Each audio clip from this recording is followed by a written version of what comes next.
This vehicle has the full proximity key system, but when you walk up to it, it does sense the key, but it doesn't do anything. It doesn't turn on any exterior lights or interior lights or anything like that. So let's hit the unlock button. On the first press, the exterior lights are on, tail lights, headlights, all that kind of stuff. Even the interior lights are now on. The headlight switch has, of course, automatic parking and then headlights here. But it also, if you toggle it this way, it'll turn off the exterior lights. And you can actually drive the vehicle with the lights off if you wanted to. So you just toggle on or off, and it turns off all the exterior lights. A lot of vehicles won't let you do that. Now I have the parking lights on, and the parking lights are these white LED strips here at the top. Basically the same as the daytime running lights. Nice and soft, not overly bright. You're not gonna think these are like headlights or anything like that. They look good. They have a little style to them. There's like a little ripple there in the black bezel underneath. Looks kind of neat. Also, the amber side marker is now illuminated here in the front. Red LED side marker here in the back. And then the tail lights are this soft red light. Looking really good. Very similar to the front, except for red. Just like a soft glow. A little bit brighter back here, of course. But yeah, looking really nice. Camera kind of makes them a little blown out, but they are a deep red color. Tag lights are also on. The turn signal basically just takes that white light, turns it amber, and it makes it a little bit brighter and flashes it. So yeah, it's nice. Looks nice, and it's in a fairly high position, so you can see it good. And then there is a turn signal indicator here on the side mirror. Not super bright or anything, but it's amber in color. You see it from the front, the side, and the back. It's a little bit brighter this way, looking at it this way. And the turn signal is basically just this light down here. And it is just red flashing halogen light. And it also shares that same space with the brake light. And the brake light, you know, that's in that low position. Also, you have the third brake light in the top of the glass, which helps out a lot. And then the reverse lights are in with the tail lights. Okay, so let's go ahead and turn on the low beams here. You see the low beams kind of shine close to the vehicle as well as out there. So that's kind of like a little bit of light here close. And the low beams are, and we're going to look at it going down the road. It's just a projector, just a single projector here in the front, and it's down here. Just like a focused projector tube in there. And this serves for the low and the high beams. And I think what this light here is just coming from reflecting off of something inside that bezel and then shining here. But the projector itself projects the light down this way, you know. But let's go back here a little bit, because I think the cutoff's a little low. So let's go back here and then dip down. Down, down, down. Okay, so yeah, the cutoff is about 2 feet off the ground. Everywhere above that, I can look directly at the headlights, not blinding me at all. So it has a fairly low cutoff.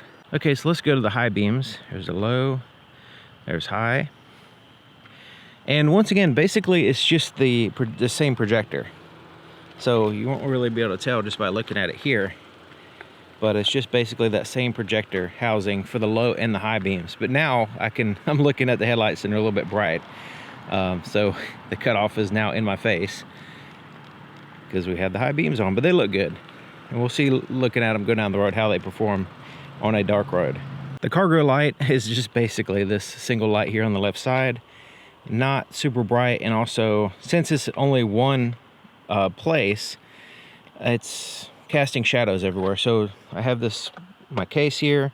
To the right of that, everything is dark. And it's not very bright. So even this compartment here, it's funny because it has this whole compartment and it has the light here, and so this is a whole dark area that you won't be able to see at nighttime. So, you know, it could be better, but it's just another compromise. Inside of the rear door, there's no puddle lights or anything like that. No pocket lights. The only light we have is the one here for the power window. It's like a little finder light. And the interior light here, it's just a dome light, but it seems to work okay. Have light, since we have light in seats and everything, it helps out. But look at the floorboard. Even the floorboard is illuminated. So the position and the brightness seems to work pretty decent here in the back. Front door, once again, no puddle lights or anything like that. No pocket lights. We do have lights for the power windows, door locks, and all that stuff is all backlit. So even the power lift gate is all backlit. So all the buttons are backlit, which is nice. Some vehicles have some buttons backlit and some not. It's weird. All right, so the light here is just the center light, and it's not quite as good as the backlight, but it's mostly shining down, so you're not shining in the face of the driver. So that's intentional. So I have the door open with the light on. Go ahead and shut it. And left kind of lights fade out, kind of neat. And we're left with the backlit buttons here. So steering wheel, the screens, backlit buttons here. But we don't really have any pocket lights. So the center console is dark. Glove compartment's dark. You can't even see anything. Floorboard is dark. Even the up here where the where you put your cell phone is dark. So it's let me turn on the inside light, because really you don't see what I'm saying. This compartment's dark. All this is dark. That's dark. Glove compartment's dark. Floorboard's dark. So we got this dimmer switch here. Let me just go ahead and cycle through that, because when I cycle through, you can see the screens. There's the lowest setting, there's the highest setting. So the highest setting is not overly bright. It's fine. It's actually pretty good, actually. So I just leave it on highest setting. And this interior light, we don't have any like a map light or a light that, you know, for reading light or anything. We just have this button to turn on all the interior lights. And the button itself is not backlit, which I have a problem with. But you can have it turn on with the door or not. You can have that. Now you do have the sunroof controls, which are backlit. And then you have a visor that has two lights. So let's go into the settings and go to lighting so you can see what the settings look like. Because some people say, hey, there's the ambient light and there's all this other stuff, you just didn't turn it on. But no, it's not. This doesn't have that. The camera works pretty decent. It's big enough and bright enough at nighttime so you can see the backup camera and everything. So there's the headlight pattern on a fence, and I don't know if you can see, there's a little notch, a little area that's lower than the other parts. There's the high beams, there's the low beams. But I'll show you, that notch is supposed to line up on the oncoming lane to avoid glare from the road and also just deviations in the road. So it just says it to where it's less likely to blind oncoming drivers, basically.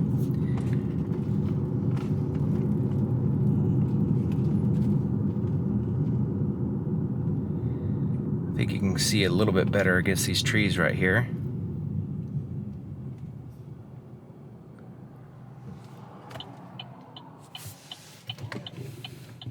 All right, now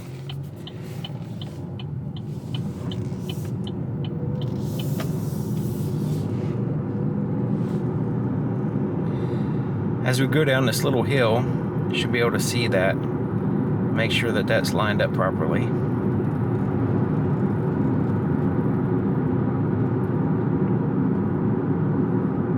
So as we go down the low beams, yeah, you can see that shadow's lining up with the oncoming lane. Yep, so that's good. So that's lined up properly.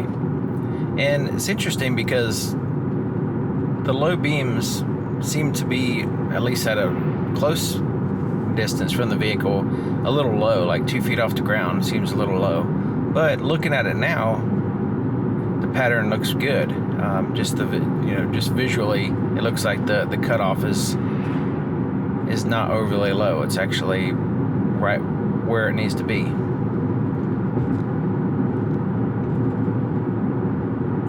And I have the automatic high beams turned on, so hopefully they will work fine. So far they haven't been flashing anybody or anything, but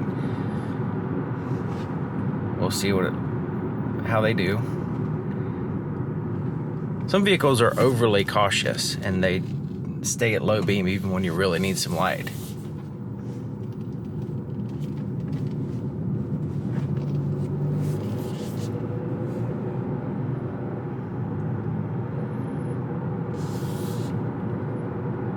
Okay, let's see if the automatic high beams turn on.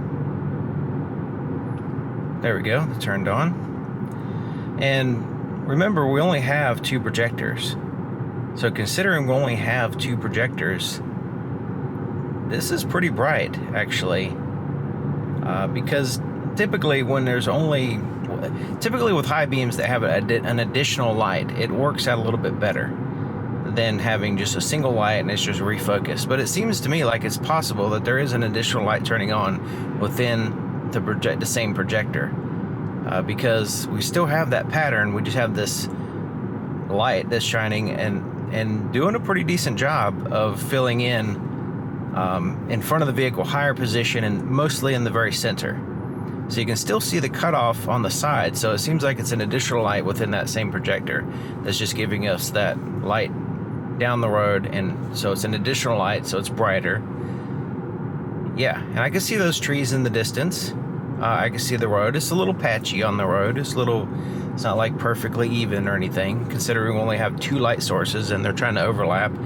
I can see, you know, I mean, you can only go, I mean, I think it's pretty good for what you have.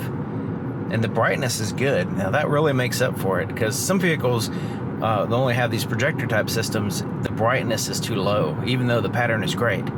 But this one, the brightness is very good and the pattern is good. So, you know, for a 2 projector system, this is actually kind of surprising how well it's working right now. Now I have seen other ones that, you know, have worked this well and everything, but you know, sometimes they're a little bit disappointing. But this one, I think I'm impressed with it. This is working good.